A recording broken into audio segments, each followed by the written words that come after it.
Okay, so I've largely not wanted to make a video or say something uh, publicly because those that really know me know I really don't.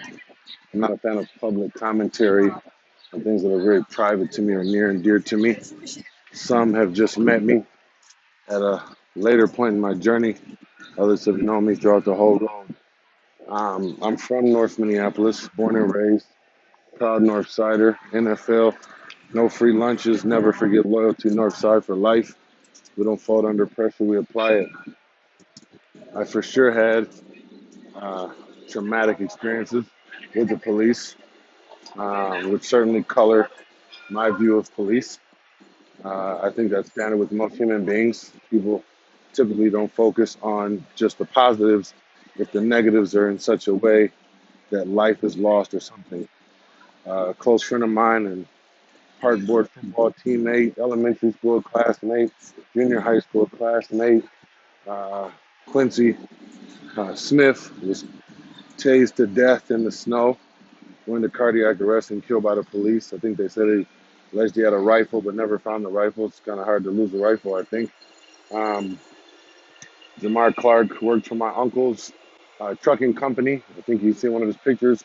Copeland trucking hat.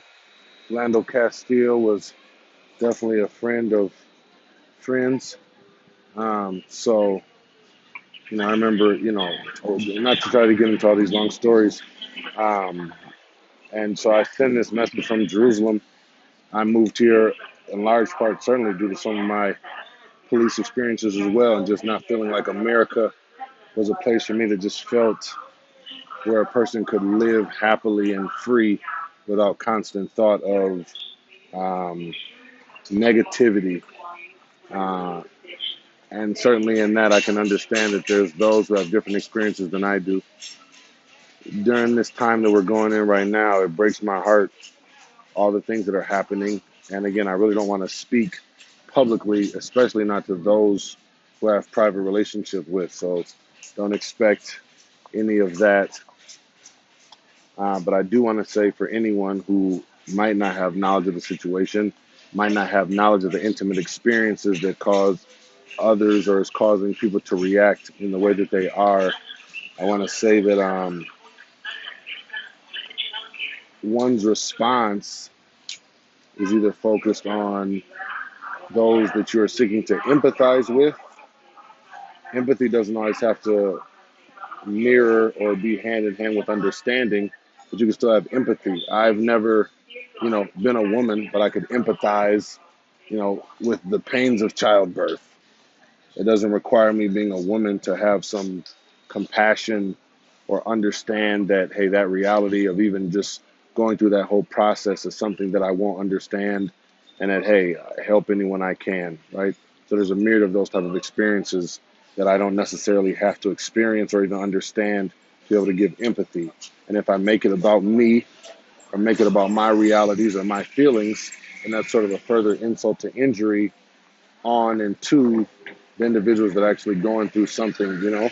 It's like if you want to listen to someone, you let them share, and the way that you show them that you listen is your response is based upon what they said, not something you were thinking in your head before they even finished, or not something that you really wanted to say to them, but you tricked them and acted like you wanted to hear a question from them.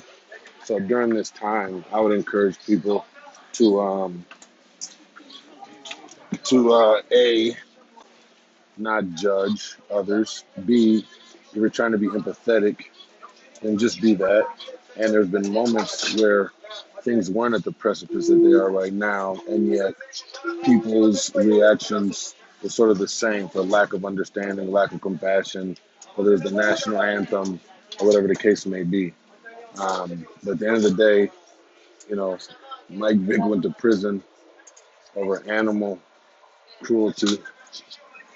There's been for sure large groups of people of color that have gone to prison hastily, unjustly. There's been people of color that have lost their life not as a result of violent measures. And there's a law school and business school graduate I understand the intricacies of economics as well as justice. When you have a preponderance of the evidence showing that there are people that take lives and they still get to be alive, they're still dealt with compassion. They're still dealt with like how they deserve their day in court. And those are both civil servants and non-civil servants. It creates a distrust. When you have cases litigating losses of life and you don't have convictions, and you can't continue to tell a group of people to wait for some sort of an outcome. Again, I'm not at all sharing any of the depths of my thoughts or ideas or feelings on the situation. And I'm definitely not trying to speak to those who are my family and friends. You know, what's understood don't got to be said.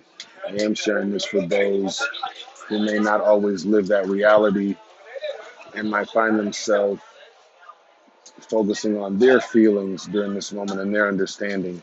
And I would say that's a grave oversight, and I think one that one would regret over time when you really reflect and you realize there's another opportunity. Shavuot Tov.